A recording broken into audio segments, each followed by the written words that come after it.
think the team here, I can say, just a few stakeholders in the security ecosystem that are here. NjenjeMedia TV shining bright and bold. And this is a kind of Bringing a news press from the briefing, corners of the short globe. one at that.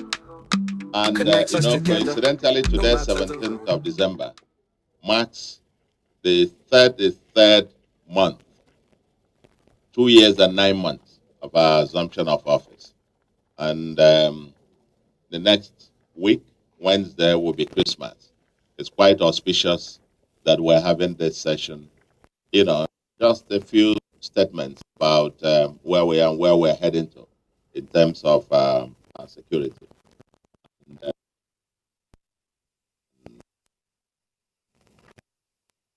the Anambra, I find it auspicious to address you today on security and related matters in our state, especially as we prepare for Christmas, celebrate Christmas next week.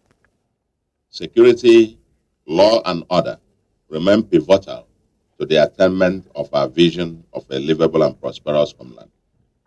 I want to assure you that despite the unique challenges of lucrative criminality, adorned deceptive ideology and propaganda, we are determined to fight criminality and ensure that Anambra becomes the safest state in Nigeria. At the inception of our administration, we met almost a war situation with 8 local governments literally under the total control of the criminals. Candidates for the governorship could not campaign free, and one of them while en route to a campaign event and has not been seen till date. We responded massively when we came in, and among other things, vigilante strike force and a structure that work assiduously with the federal security agencies.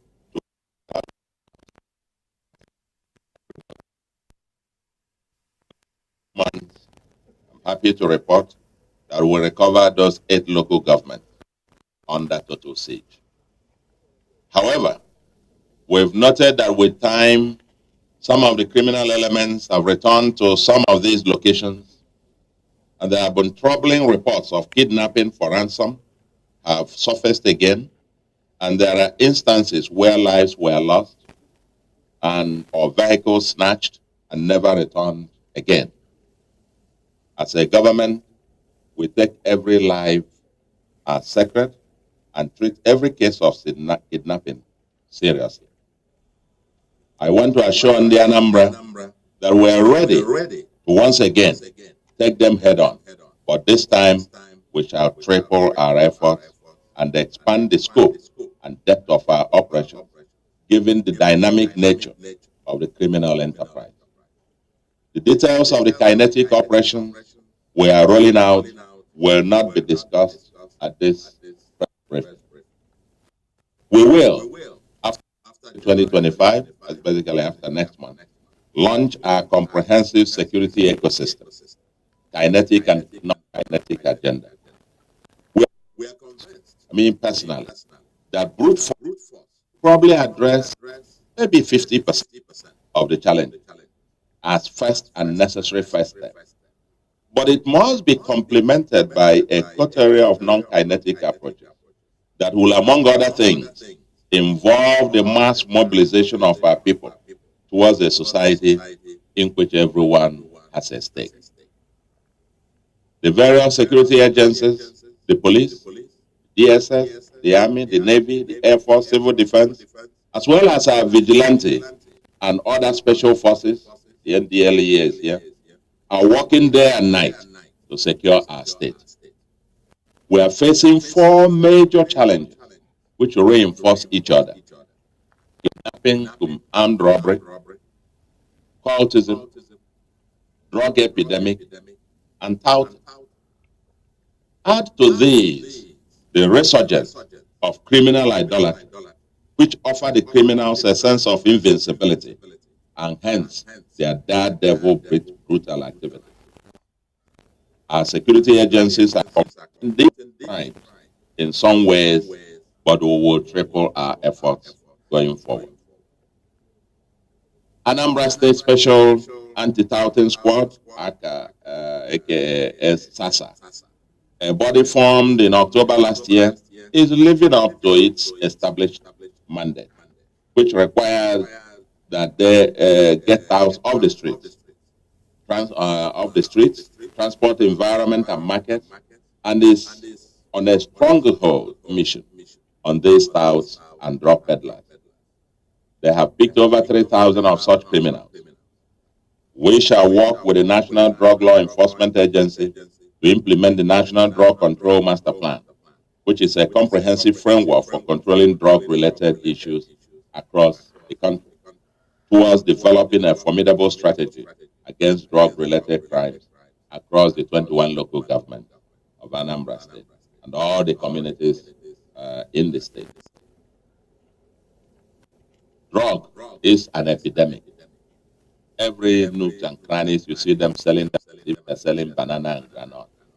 And when people take this, it's just, the now human beings look like flies to them. I have signed into law a number of relevant acts or laws that will facilitate prosecution of touts, drug dealers, and kidnappers.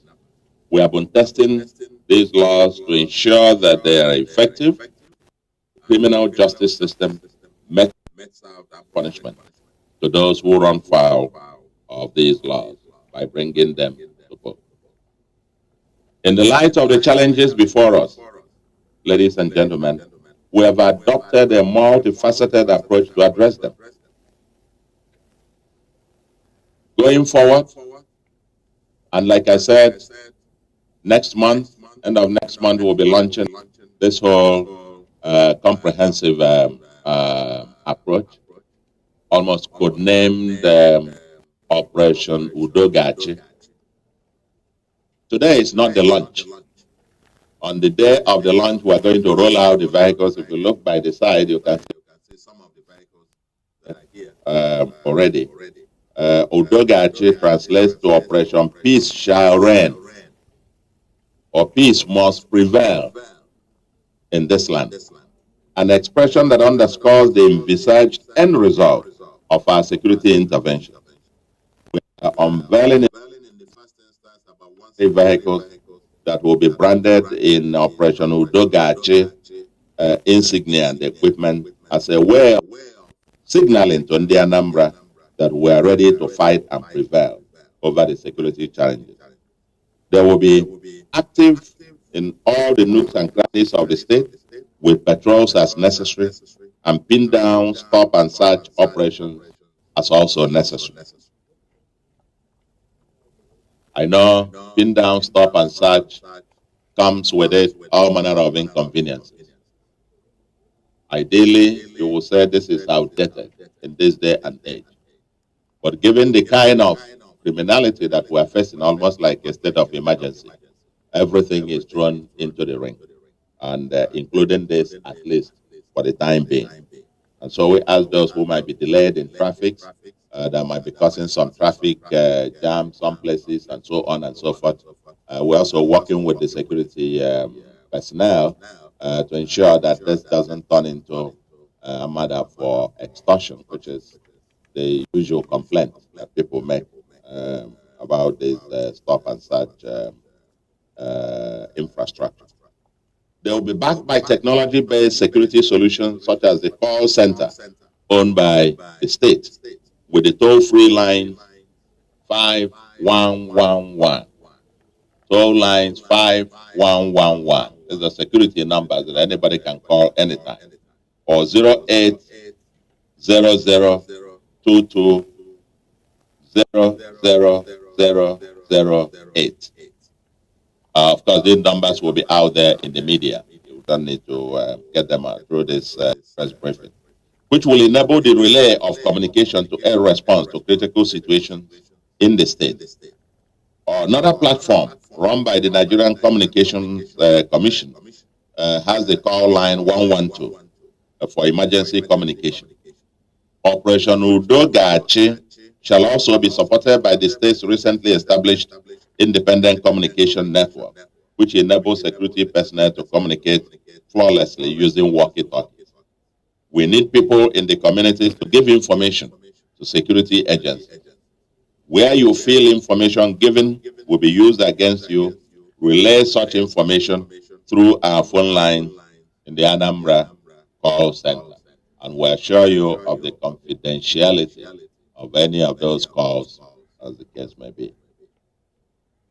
To strengthen our multimedia approach in security, AI-powered surveillance cameras with facial recognition and other features are being installed under the CCTV project of the state, which has kicked off in Onitsha, with the aim of covering Oka, Onitsha, Nnewi, Ekulobia axis, being the 4 major cities in the state by March next year, somewhere in 3 months' time, under the first phase, and then onward to other communities, because our game plan will be to cover most parts of the state, and also targeting some of the major bushes and forests where these guys go to commit these atrocities.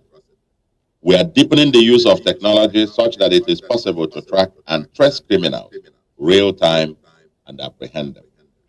We are in the process of assessing and revalidating personnel of Anambra Vigilante Group in the various communities to aid continuation of payment of monthly allowances to 20 vigilante personnel in each community.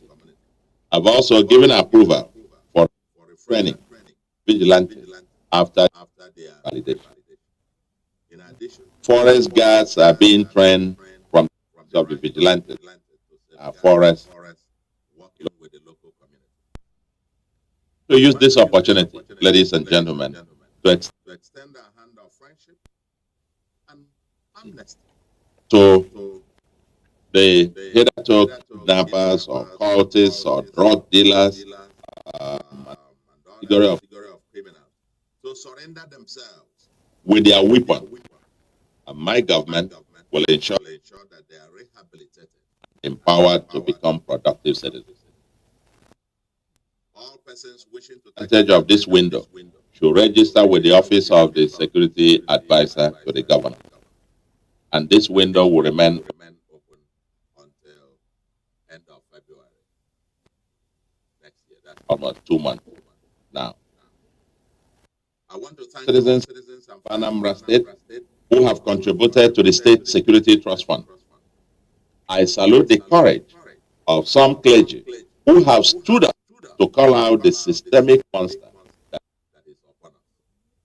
I want also to appreciate all those who devote their time, talent, and resources to the security of their various communities.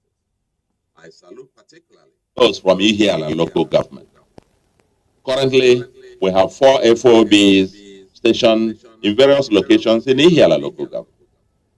There are ongoing clearance operations, and we mean that the people of Ebonesia, for example, Osumo, Hulilu, Iseke, Mbos, and others, and indeed the entire Ihiala local government must be totally liberated from these criminals.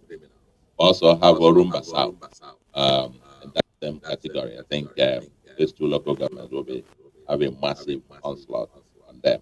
But I want to commend the army, and the police, and the all those personnel, the SS and so on, civil defense, the Navy, so on, all your personnel, and our vigilante service, who are in those FOBs and working tirelessly jointly together to flush out the, from the places. I think we must be able to say, as a state, and working together with all our security agencies, that we need to get these places, we need to get these people out. I mean, we've offered them amnesty, we've offered them olive branch. Come out and we will help you to start afresh. Living in, no human being lives in the bush. No human being lives in a forest. It's just plain criminality, because you're kidnapping for ransom. And Anambra will become totally unsafe for such activities as we unleash our forces on them. But we also, like you said, non-kinetic approaches will have a whole set of agenda. We will be unveiling those at the date of the launch of the full launch of our security ecosystem. Ladies and gentlemen, security is our collective responsibility. Government alone cannot do it. Federal security agencies alone cannot do it. Sustainable security in our homeland requires full-scale involvement of responsible citizenship. These criminals are our brothers, they are our sisters, they are our husbands, they are our relations, they are our friends. They are not spirits. They live among us, and we know them. The fact is, and let me say this on record, that I have been here, as I said, this is today, the 33rd month, being in office. Those 33 months of all those that we have arrested, and we've arrested thousands of them. Let me put on record that at least 99% of them, of these criminals, arrested in Anambra since my 33 months in office, are Igbos. And over 70% of them are not from Anambra State. They are not indigenous of Anambra State. It's very important for us to say this. I am told that they flock to Anambra because that is where huge ransom money can be collected, whatever that means. We are fighting a different kind of organized armies of criminals, a kind that Anambra has never seen before. This is not, who just organize, run away, and so on. It's an army with commanders all over the place. You kill this commander, you kill this team, they get reinforcement.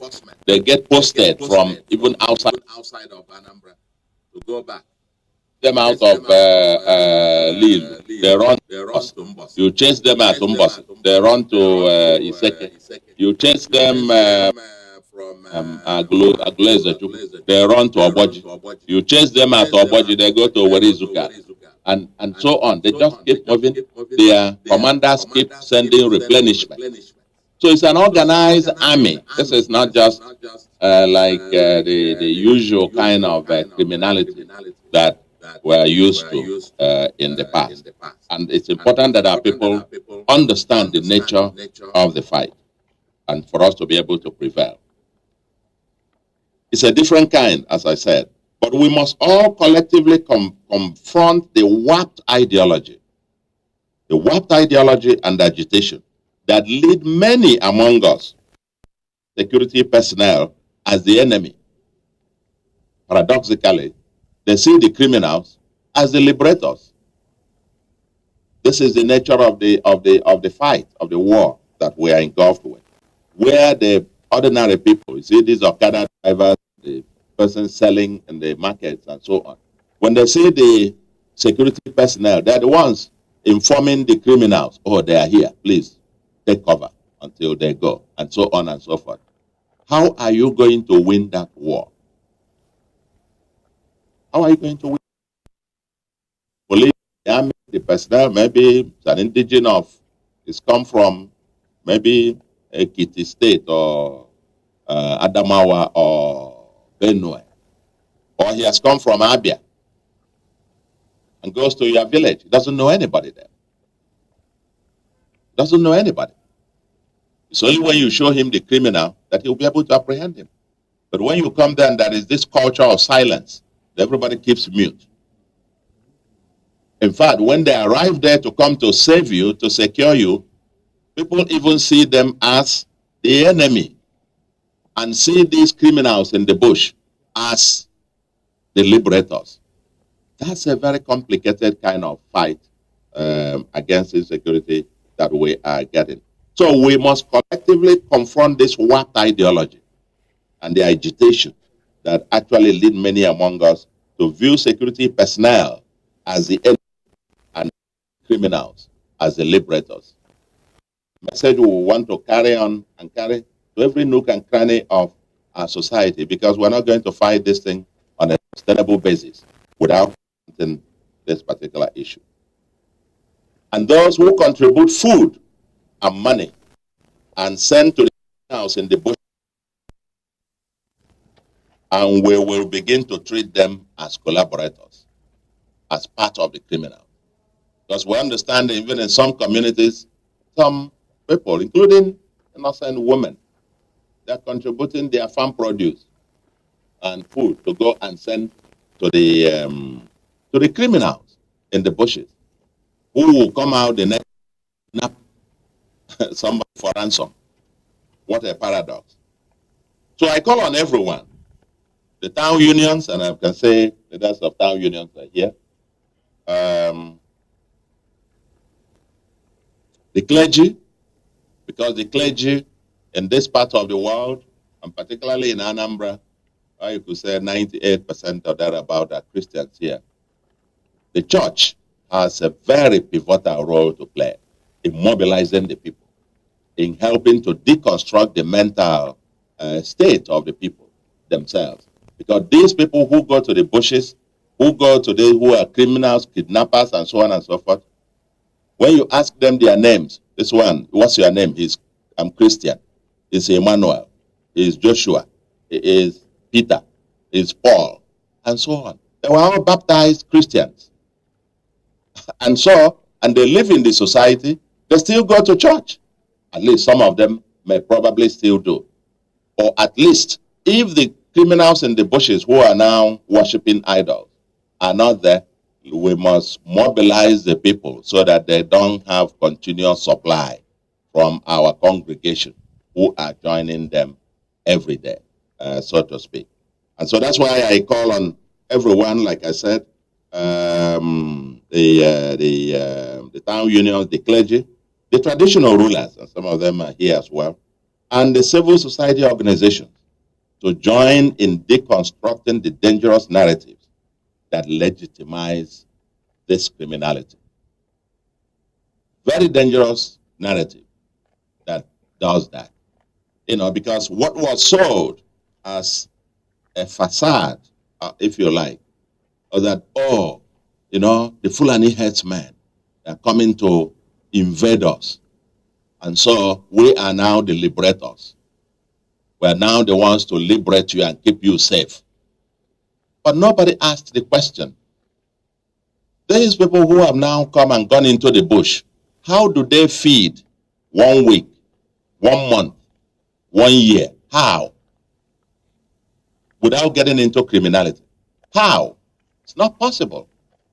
They must extort it, and they are carrying arms. This is the monster that we must confront as a people, so to speak. And so, I do say to you, in the Anambra, that for our long-term survival, we must rise up and fight together.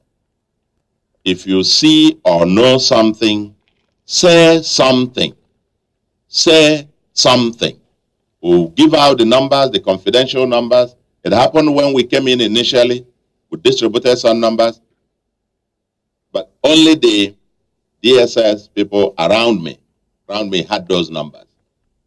And so when you called and gave us information, I had the information personally.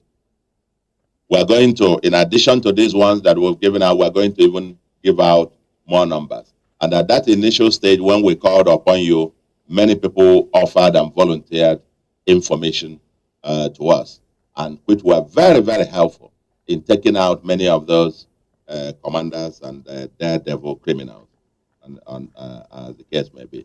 So please, if you know something, if you know somebody who is involved in enforcing sit at home in your community, tell us. We'll come and pick him out. If you know somebody who is part of this criminal thing, but he comes in the village and moves around, call 5111 and we'll give you other numbers and tell us. We will come and pick him out so that your people, your communities will have peace. On the part of government, we are prepared to put in everything to fight subject to our binding resource constraints. And I want to say, I have commended those of you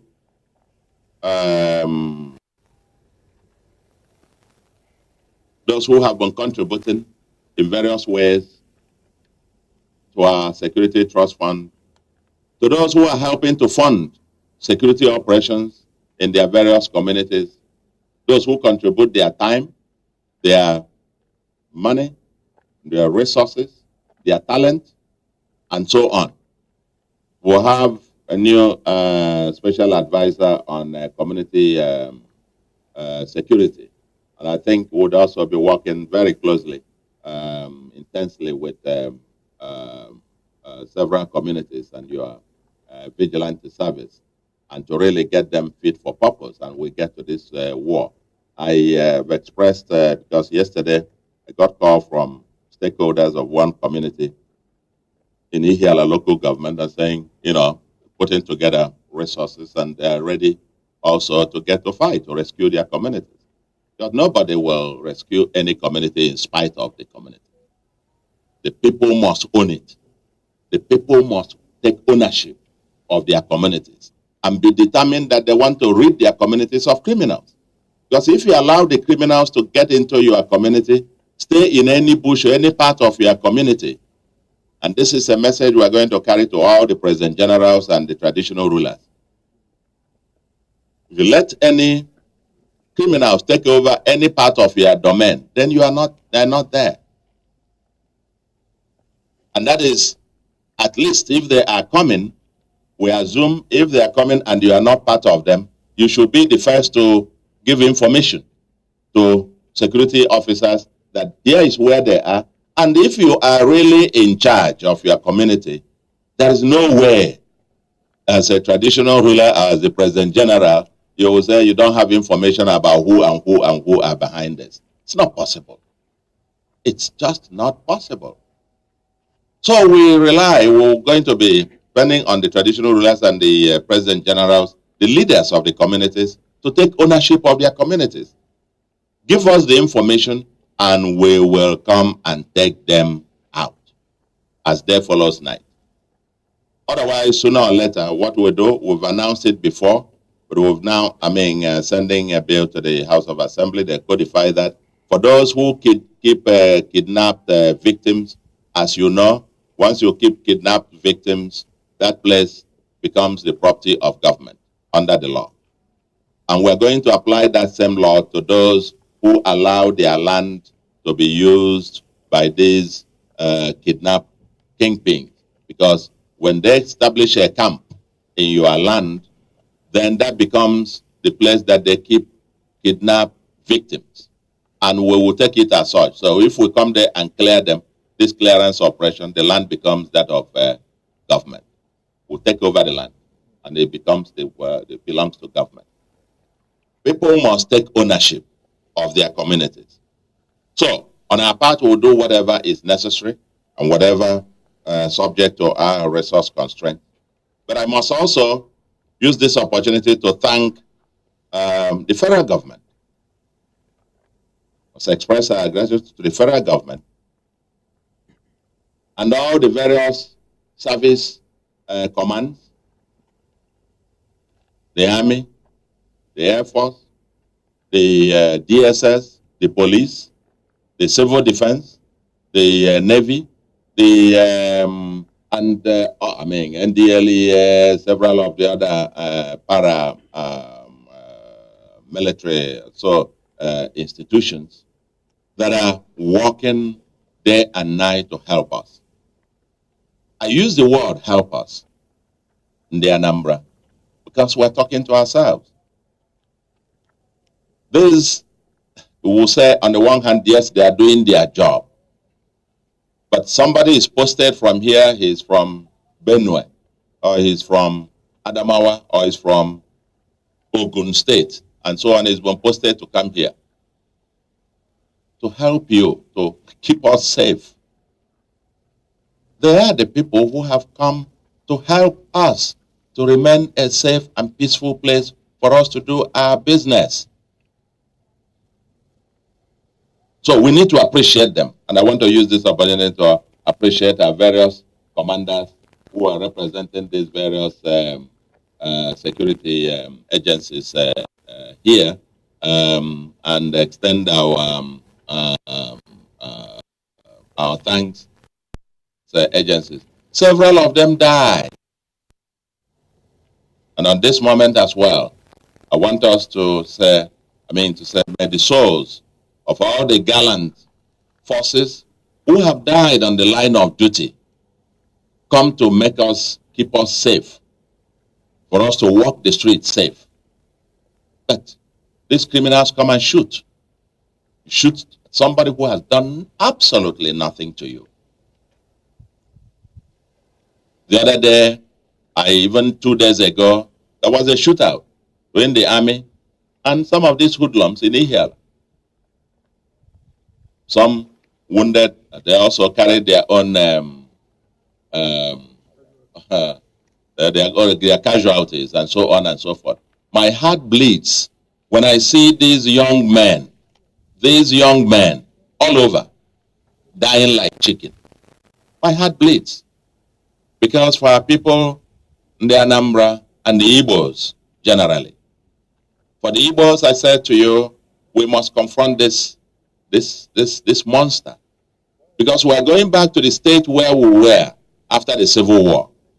After the Civil War, when there were many widows whose husbands died during the Civil War, or many young ladies of marriage age who couldn't find husbands because they would have born husbands, were killed during the Civil War. We are facing exactly the same kind of scenario now, where these young men just go and die needlessly. And that's why I'm calling on them, come out. We will help you rehabilitate and start a new life. And Commander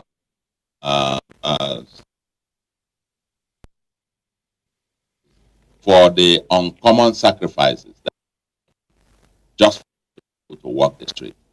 And I want to believe, by the special grace of God, the way we're rolling out with massive force, I think we shall, by the grace of God, we shall prevail. And I want to say to Anambra, Merry Christmas in advance, and we look forward to a very, very joyous Christmas season. We are doing everything to make sure that this season we are secured and that you can have your Christmas with joy and in safety. And then we look forward to a very happy and prosperous and secured 2025 and beyond. Thank you very much, and God bless you. God bless Anambra. God bless Nigeria.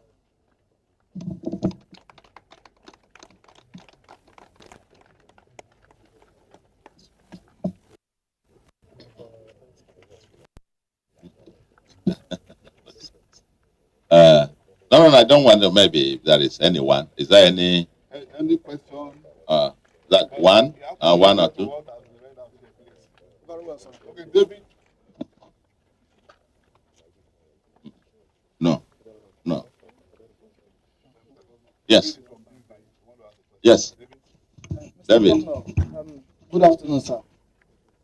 Good afternoon. Yes. You just alluded to the fact that most of what is happening is organized criminality. But we can also wish away the fact that some of these people have hidden under the guise of being freedom fighters to operate. And most people have said that if the separatist leader that is being held, Mr. Nnamdi Kanu, is left today, some of these things we are witnessing may die down. And I want to ask, sir, I know that in time past you have been very vocal about the release of that young man. We may not know what you and your sister governors may be doing today his release. Can we know, sir? My name is David Eleke. I work for this day newspaper. I'm also the managing editor of the Razor newspaper. Thank you, sir. Thank you very much. I think it's very nice question and goes to the heart of it. But let me just say a few things. Yes, I have been at the forefront of the call for the release of Nnamdi Kanu. And part of the reason why I fervently call for his release and even requested that worst case scenario, that I was even prepared to keep him here at the government house. Give him to me, I will keep him here. And whenever he's required, I present him. And part of my logic was that we really need to sit down, even with him, to interrogate this whole agitation. Because, you know, an idea not examined is not worth it. That we really need to have a conversation, even with him. But that's a separate conversation on itself. But then come down to the people saying that under the separate, Nnamdi Kanu himself, both Nnamdi Kanu and IPOB, the organization that he led and still leads, they have made several statements, issued countless releases, dissociating themselves from the sit at home, from the kidnap for ransom, from the criminality that is ongoing. The truth of the matter is that criminals have now emerged, hordes of them, organized, still using the name. So I'm not quite even sure if he comes out and says, oh, stop, whether they would, because they have tested blood and they will probably not stop hunting. They have tested what it means. They go for kidnapping and they're making millions. And so they discover that. Imagine someone who was driving an Okada rider, and they recruit him and he goes into the bush. All his life, driving Okada, he has never been able to hold 100,000 naira intact at once. And now he goes into the bush and joins one gang, and they do a successful kidnap for ransom, and they collect millions. He gets $1 million or $2 million. Tomorrow you want him to, tomorrow you come out, in fact, the person who tells him to stop is the enemy. Are you getting what I'm saying? So, the matter is a lot more complicated now. It's taking a life of its own. Criminality has taken a life of its own. It's lucrative business now. All of them talking about agitation, and so on. Just using that as a cover to gain, and this is the point I made a moment ago, to get the acquiescence or the sympathy of the ordinary person who is not informed. Because they present themselves as the liberators. Liberators, you are liberating, you are staying in the bush. How do you feed? How do you feed from month to month, from year to year? They are just criminals. And then they add to it idolatry. Every camp, everywhere they are, the very first thing they put there is a massive shrine. It's a massive shrine. In a state that is supposedly 98% Christian, you now have the resurgence of these shrines all over. Is, building shrines all over the place part of the agitation? No. It's part of the agitation, arming everybody with amulets and everywhere, all their body.